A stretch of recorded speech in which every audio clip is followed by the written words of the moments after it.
Ẹ káàbọ̀ sí Mashola Gist TV. Ṣé àlàáfíà ni a bá yín? A mú ọ̀rọ̀ yìí wá láti iléeṣẹ́ Mashola Gist TV.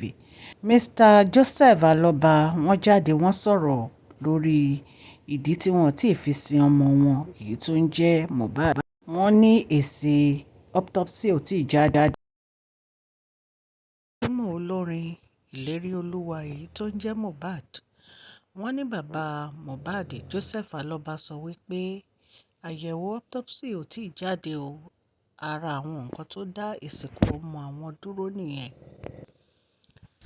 Àyẹ̀wò tí àwọn aláṣẹ Èkó tí wọ́n ṣe tó jẹ́ pé àti gbọ́ títí di èní, òun ni ó dá ìsìnkú Mohbad dúró. Wọ́n ní ẹlẹ́ẹ̀kejì ni pé àwọn fẹ́ ṣe DNA o láti fi mọ̀ bóyá lóòótọ́ olóògbé ló bí ọmọ èyí tí ó wà ní ọwọ́ Wùmí. Èyí náà ni ó tún dá ètò ìsìnkú olóògbé dúró. Ẹlẹ́ẹ̀kejì òun ni ètò autopsy èyí tí wọ́n ń dúró dè tó jẹ́ pé wọn ò tí ì gbé jáde. Gbogbo ọ̀rọ̀ yìí ó jáde láti ẹnu bàbá Mohbad olóògbé èyí tó ń jẹ́ Joseph Aloba nígbà tí wọ́n fi ọ̀rọ̀ wá wọn lẹ́nu wò ní ẹnu àwọn oníròyìn ni a ti gbọ́ gbogbo àwọn ọ̀rọ̀ yìí. Wọ́n ní bàbá olóògbé ní inú àwọn kò dùn nítorí pé wọ́n ti sìnkú ọmọ àwọn, wípé tí ó ṣì wà ní mọ́ṣúárì láti ọjọ́ tí ìṣẹ̀lẹ̀ yìí ti ṣẹlẹ̀. Wọ́n ní oṣù kẹjọ ọdún tó kọjá ni àwọn aláṣẹ Èkó ni wọ́n wá wú òkú rẹ̀ ní ibi tí àwọn sin òkú rẹ̀ sí. Wọ́n ní láti ìgbà náà ni àwọn ò ti gbọ́ nǹkan kan o tán láwọn fẹ́ wá ṣe àyẹ̀wò. Wọ́n ní àwọn ò dẹ̀ tí gbọ́ nǹkan kan láti ìgbà náà.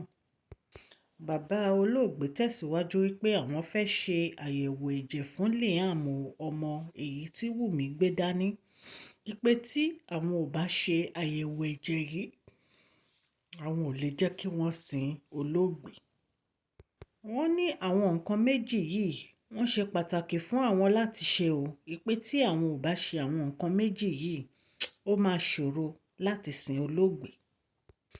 Wọ́n ní tí àwọn aláṣẹ Èkó tí wọ́n bá ti gbé èsì autopsy jáde, tí àwọn dẹ̀ ti ṣe àyẹ̀wò ẹ̀jẹ̀ èyí tó ń jẹ́ DNA fún Liam, wọ́n ní kété náà ni àwọn máa gbé ètò ìsìnkú ọmọ àwọn jáde. Wọ́n ní gbogbo èèyàn dẹ̀ ló máa rí wípé ó ti tó àsìkò láti sin Mohbad. Tẹ̀síwájú pé àwọn nílò láti ṣe àyẹ̀wò ẹ̀jẹ̀ yìí fún Liam nítorí pé ó ṣe kókó, ó ṣe pàtàkì.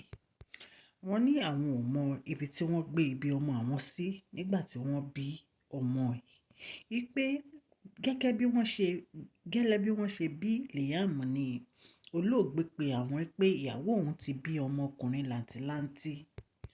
Wọ́n ní kò pẹ́ ni olóògbé tún pe àwọn padà pé káwọn má wá mọ́ wípé ẹbí ọkọ kò láṣẹ láti gba ibi ọmọ tuntun èyí tí ọmọ àwọn bí. Wípé ó ya àwọn lẹ́nu láti gbọ́ irú ọ̀rọ̀ báyẹn. Bàbá olóògbé tẹ̀síwájú pé àwọn ò tiẹ̀ kọ́kọ́ ka ọ̀rọ̀ yìí kún. Wípé àwọn kàn ń rò pé bóyá irú nǹkan báyìí ó lè ṣẹlẹ̀. Wọ́n ní létà ni ọ̀rọ̀ yìí bẹ̀rẹ̀ sí yé àwọn pé àbí ẹni tí wọ́n kà kún bàbá Liam ló wá gba ibi ọmọ lọ́wọ́ ìyàwó olóògbé ni. Ó ní bóyá nítorí ẹ̀ ni wọ́n ṣe gbé ibi ọmọ fún ẹni tó bí Liam gangan tí wọ́n fi gbé fún òun tó jẹ́ bàbá olóògbé. Bàbá olóògbé èyí tó ń jẹ́ Joseph Aloba ní àwọn fẹ́ mọ ẹni tí wọ́n gbé ibi ọmọ àwọn fún.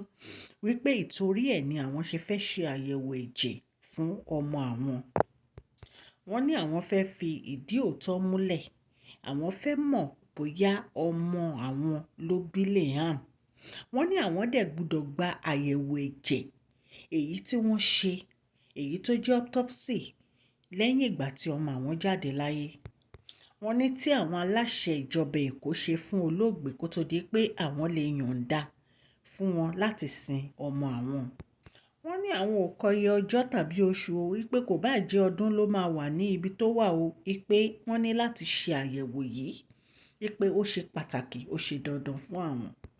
Ẹ̀yin èèyàn, ẹ mọ̀ pé látijọ́ yìí Mashola ò mú gist olóògbé wá fún yín update, ṣùgbọ́n a gbọ́ nǹkan kan àtọ̀rọ̀ kóòtù o, àtọ̀rọ̀ ìjẹ́ o, àtọ̀rọ̀ DNA o, àtọ̀rọ̀ autopsy o, àti ìgbọ́ èsì kankan.